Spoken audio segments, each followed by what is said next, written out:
You're right. This has been a challenging market for various reasons for quite some time.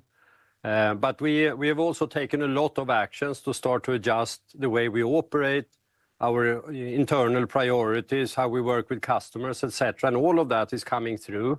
So we're starting to see a gradual recovery. And I would say the third quarter with a sales decline of 1% is clearly much lower than it's been before. So we're starting to see some signs here that the market is stabilizing. I think that's encouraging, and you hit on one of them that I think is a very good indicator. It's North America. North America was the first to roll out 5G, and of course they were also the first to therefore slow down the pace, but they are now coming back. So I think it fuels a bit of optimism that we can see coming here.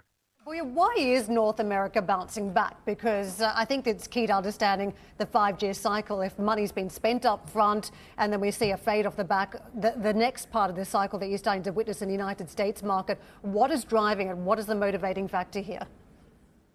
Of course, for us, we're also helped with the large contract we had with AT&T late last year. So that is, of course, an important factor in helping our sales in North America coming back. But in general, what drives demand for 5G is actually the growth in, I call it the consumer mobile internet. So data growth continues at a rather high pace. And that, of course, needs new investments.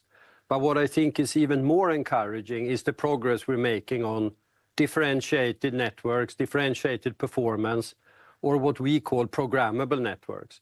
That interest has grown larger over the past 12 months. We see that in North America. We see it outside of North America. And it's actually accelerated after the announcement of a JV that we're forming together with some of the world's largest operators. We announced that about 2 weeks ago, I believe. That is actually giving a new opportunity to monetize the network. That's also spurring the interest in programmable networks. So I think there are a number of those reasons why we see 5G starting to become much more interesting again. Yeah, a strong side or at least stabilization on one end, but boy, on the other side, you have that Southeast Asia portion, you have India still continuing to struggle. What's actually going wrong there? Why is that market not becoming or not looking as lucrative as it once was?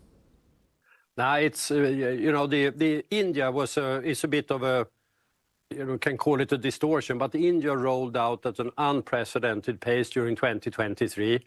They basically covered large parts of India with 5G in a very short time frame. And I think we've never seen such a fast rollout before.